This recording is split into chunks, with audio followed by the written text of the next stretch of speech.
Okay. So,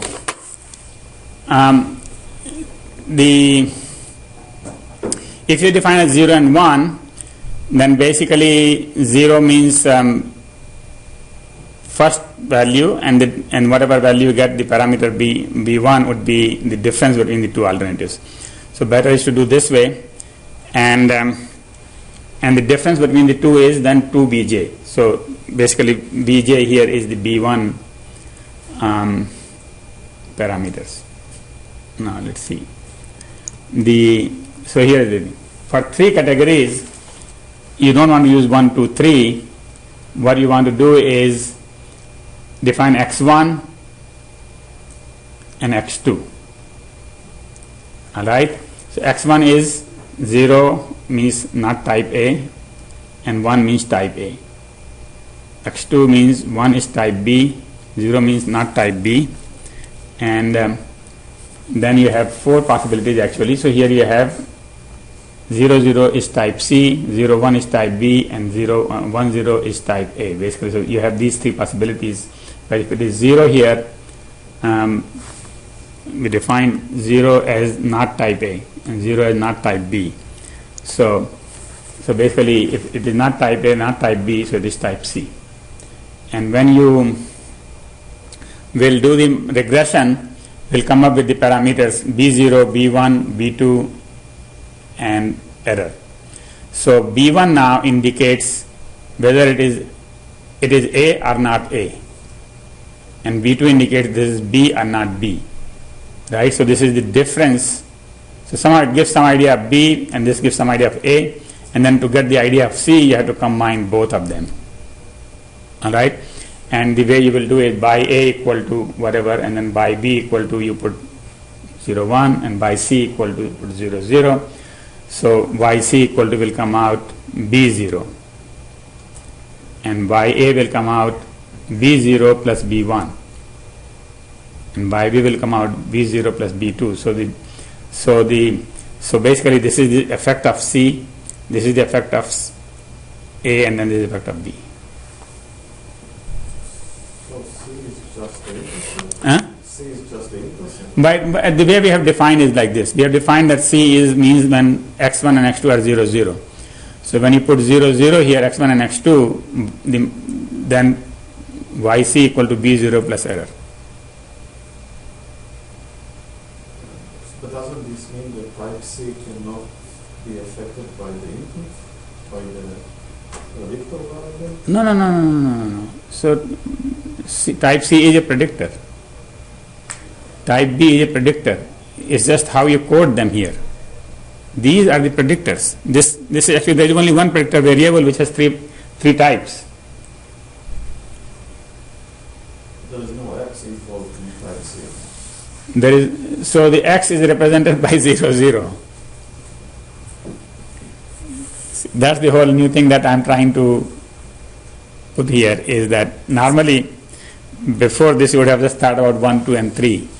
X equal to 1 is this, x equal to 2 is this, x equal to 3 is this. And there's a problem with that model, is that you are somehow assuming that they are in this order, and they're not ordered variables. Right? So you cannot have numerical values that indicate some order. So the way we took here is 1, 0, 0, 1, 1, 0, 0, they don't indicate any order. Wait, but isn't that just the binary encoding for 0, 1, and 2? Couldn't this still be ordered in some way?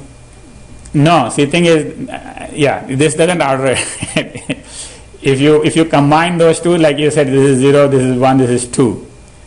But we are clearly going to see, it could be in any order. Actually, you can work it out that if, let's say, they are ordered such that A is short, B is medium, and C is long, the parameters will come out still correctly without any effect. Anyway, so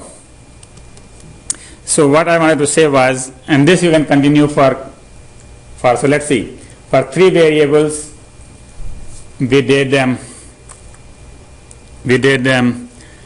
2 predictor variables, right?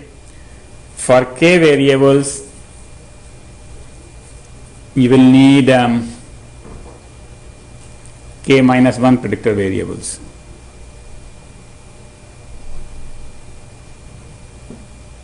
Okay, not log k, not log base, log 2k or something like that. It's k minus 1. So basically that's why it is not ordered. When you have k minus 1 predictors, first one says it is A, B, C, D, E, F, G, and the last one is, if none of those, then this is it. Right? So you're not using all possible values here. You're just using 0, 0, 0, 0. Okay, that makes sense. Huh? So that makes sense. Yeah, so that's what it is that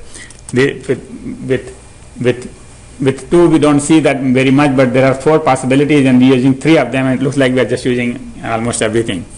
But with k, you have 2 raised to k possibilities. You are using only k possibilities out of those. With actually k minus 1 variables, you have 2 raised to k minus 1 possibilities. You are using only k out of those. Alright, is this last point clear to everybody?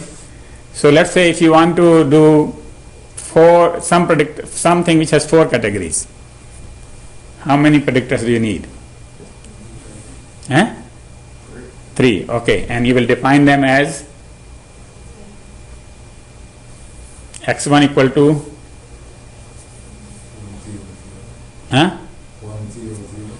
x1 is equal to 1, 0, 0 is A, and B would be x1 is equal to 0, 1, 0, and C is equal to 0, 0, 1, and D equal to all zeros. Good. So that's how we define it. And then you can get the average values, as we said. By putting the values, you know that this is the YA bar, YBC bar, and then you can get the effects.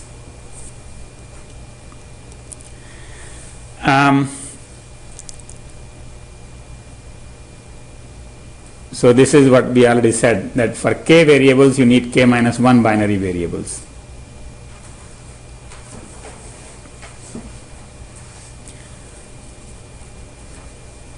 So generally that alternative that you want to select for this last one is better than if it is the status quo.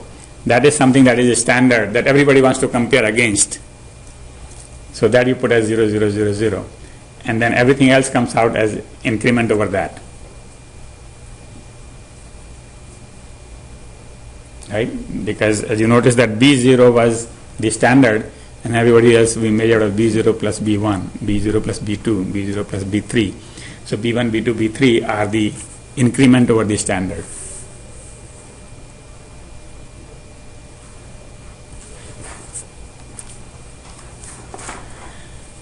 Alright, so let's now do Unix versus Argus as a categorical variable. You have done this, I think, as a homework. Was this a homework? No. But there was similar homework where you had asked question about repeated values. So 3 values were repeated. I suppose there was. I asked about the observations. Huh? You gave us 3 observations. Yeah, it's the same thing here. Actually, there are 4 observations for 64. There are, 4 observations here. So when you have, so this is basically something similar. I kind of remember that somewhere there was a repetition. This was in chapter 14. 14, yeah. It was a case study that. Case study. One of the examples. Yeah, so this is a case study. This was not a homework, but similar homework was there. Okay, so anyway, so now the problem here is very simple. There are 2 operating systems, Unix and Argus, and they are trying to send some data bytes and measuring the time. And so this is the size of the packet, and this is the time. And now we going to have the second variable. The first variable is the size. So this is the first variable, which is continuous. All right. The second variable is the operating system, and it is categorical. So we are going to mix and match now, right? X1 is continuous and X2 is categorical. Hold on. They put 0 and 1. All right. Now, so they did, this is a case study done by some students anyway. Later on, as we will see, I would have preferred -1 + 1, as I indicated before. But this is the result that they put, 0 and 1. With 0 and 1, we get B0, B1, B2, and all three parameters are significant because they do not include 0. And the regression explains 76.5% of the variation. So this is R squared. Per byte processing for the both operating system is 0.025 millisecond. That is the integration. That is the B0. That won't be the case. Let's see.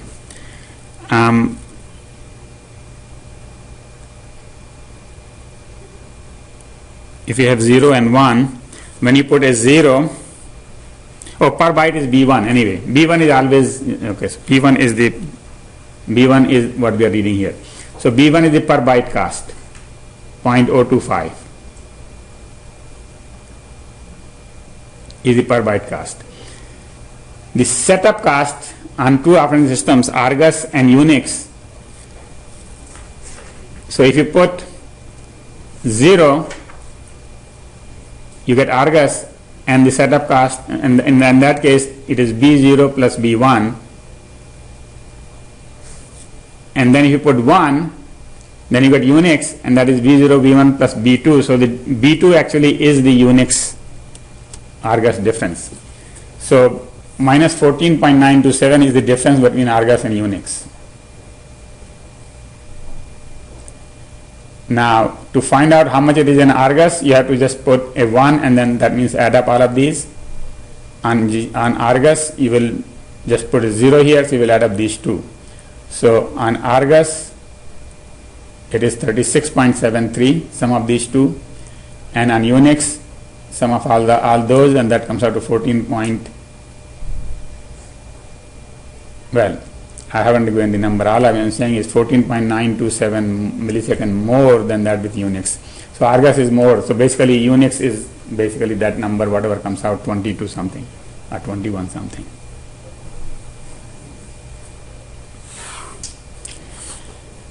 Before I move, is it clear how we interpret these parameters then? B0, B1 and B2. Depending upon how we select this coding, we have to put that coding and find out why Unix and why Argus. By sub Unix equal to B0 plus B1 plus B2. By sub Argus equal to B0 plus B1. Done. Right? If you want to know the difference between the two, then you have to subtract those two. If you want the average between the two, you have to take the average between the two. Clear? All right. Now, in 14.1 concluded there was no significant difference in the setup cost. The per byte costs were different. And 14.1 concluded per byte cost is the same, but the setup costs are different. Now this is this is a mathematical trouble, is that the conclusion that we did before by putting two different separate regressions is different than here. And this is the statistical technique applied without understanding system can lead to misleading results. And so that's what happened here, is that you really need people who know the system before you can do the correct modeling and the correct interpretation of this. And the assumptions are different. In 14.1, we assumed that the processing and the setup costs are different, and therefore there are 4 parameters. And here we have only 3 parameters. And so the data showed that the setup costs were numerically undistinguishable that time. Here we assume that there is a common setup cost, B0, and therefore we can mix the two just to find out the per byte cost. So in the second model that we did, somehow we assumed that the setup cost on the two operating systems are same. That's what we assumed. We didn't realize it by putting it this way. But B0 is common for both of them. The only thing we are modeling is the per byte cost. Alright? But if the setup cost is different, then you cannot use this model. Everybody understands what is setup cost and what is per byte cost? When you have B0 plus B1 times X1 is the size of the packet. So that is per byte cost. B1 is the per byte cost. So hold on. Actually, I said something wrong, which I should correct myself. So we are using, this is the B1 is the per byte cost, and we are assuming that this is the same for both operating systems, because we are only distinguishing this part which adds up to B0.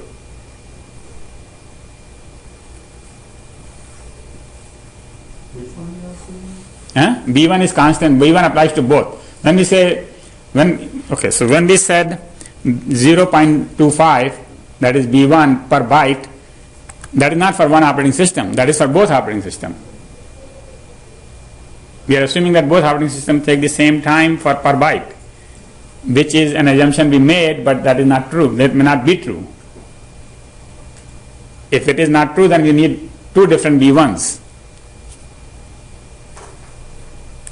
Right? And that means you need two different models then, basically. But we are also assuming that the setup is the same. It may not be true. Where? Here? B0. No, actually, here's the thing.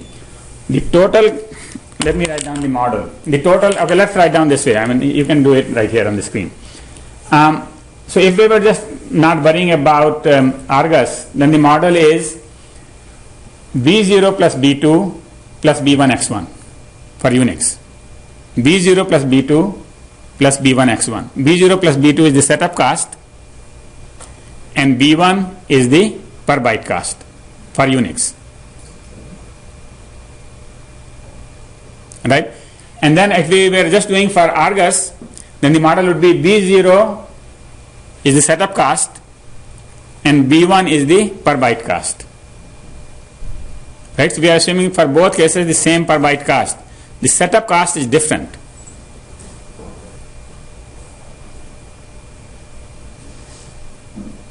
Right? And so we are assuming different setup cost but the same per byte cost, and that is this model. The previous model was both of them are different. The setup is different and the per byte is different. But just looking at this equation, how do you know which one is the setup cost? Oh, because see, the setup cost is 0 byte. You just put x1 equal to 0. x1 is the packet size, right? But I can also say x2 equals 0. If I don't No, x2 is defining the type. I mean, it doesn't define the size.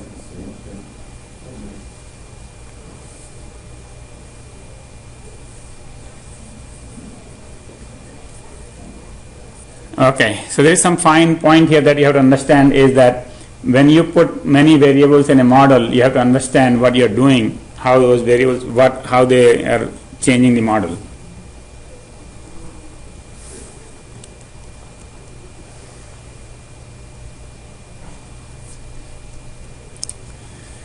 The model used in case study 15.5 assumption that the per byte cost is same.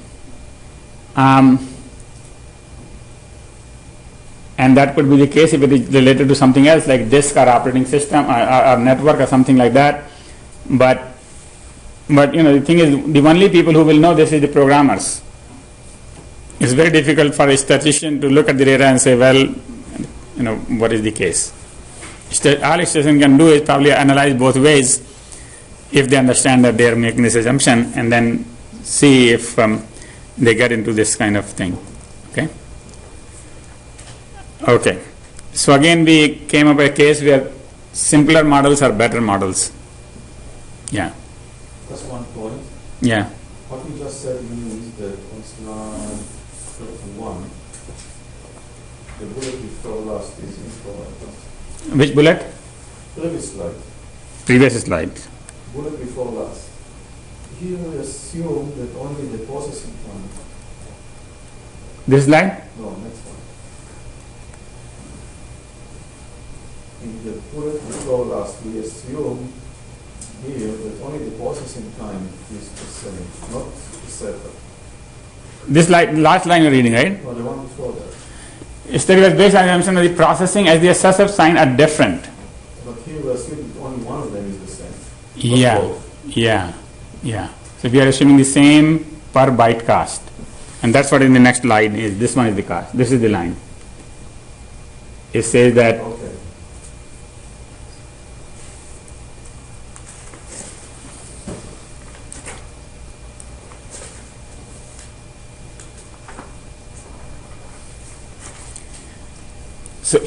so here the point is that if you know that the per byte costs are same, because this has nothing to do with the two things that we are talking about, then this is a good model.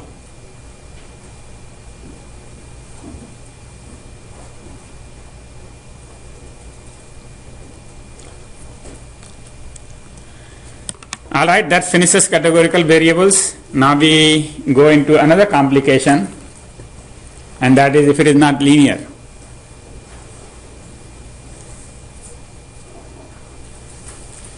If it is not linear, then is there a way to make it linear?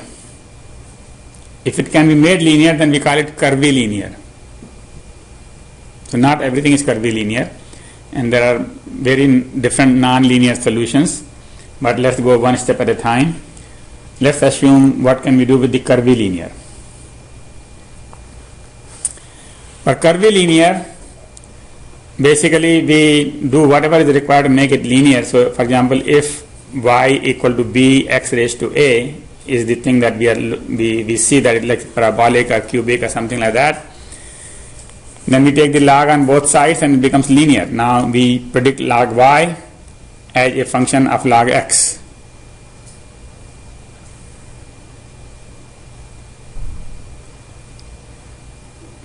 Now they are linearly related then.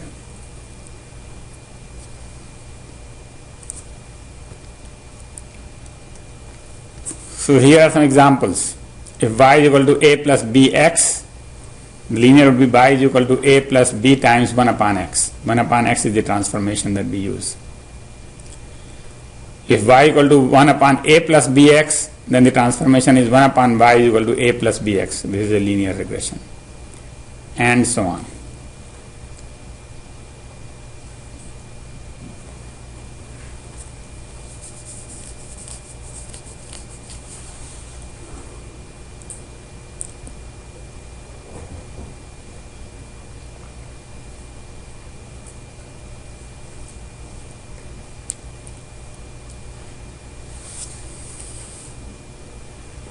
Now, if a predictor variable appears in more than one transformed predictor variable, so right now we had kind of life simple here. In most cases, the predictor variables were one variable like x raised to n rather than x1, x2 or something like that. If you get into those issues, then you will certainly get into multi-collinearity, because now you have two predictors which are clearly correlated because they are a function of the same thing, different functions of the same thing. And then you have to find the subset that gives the best regression with the minimum number of parameters.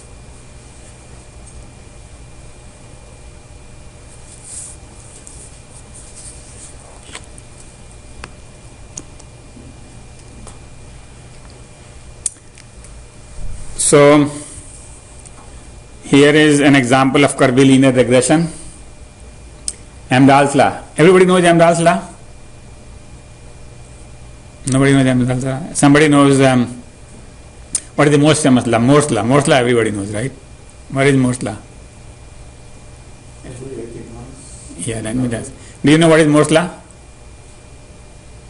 You know Moore's law, Sam? Every 18 months passing power. Okay, all right, good. So the processing power doubles every 18 months by Intel and written by Intel's president Morse, right? And Amdahl is another company, and they wrote their own law, and their law has to do with the I/O.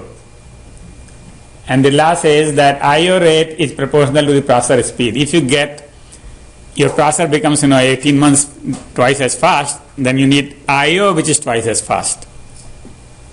Actually, we have been lagging behind on that one. I don't know whether it is still true, but the disks have not become as fast as we would want them to be. CPUs have become very, very fast. Right? So, but anyway, this law doesn't say that they have to go. But basically, at any given time, maybe if you find processors which are systems which have high processor speed, they will have high IO rate. So somebody did this measurement. This is the MIPS rating of this system. This is the IO rate. MIPS rating system. IO rate.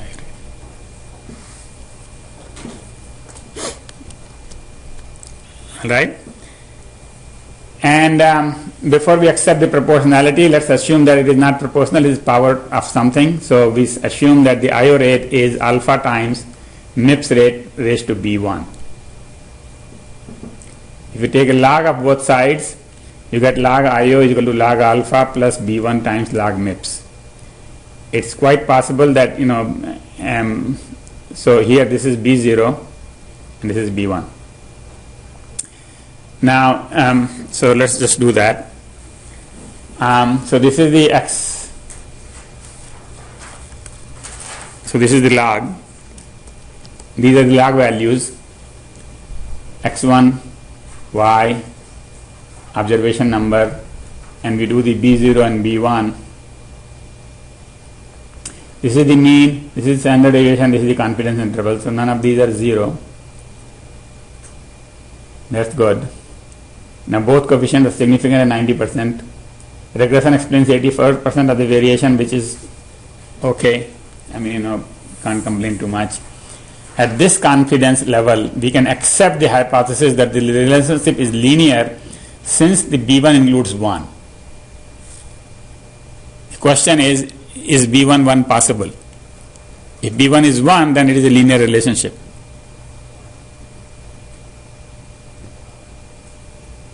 Right?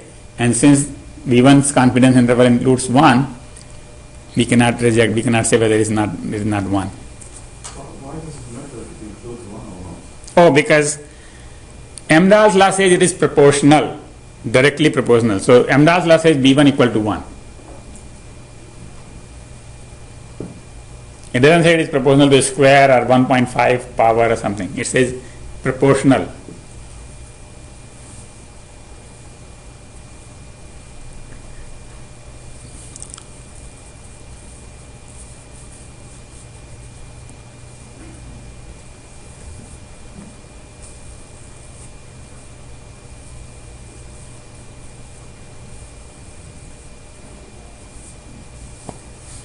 Okay, so you saw actually one use here. One thing is that we learned about curvilinear regression, but we also basically learned how to interpret these confidence intervals. We already know that.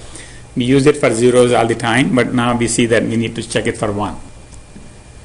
Then we verify like before. We do the test. So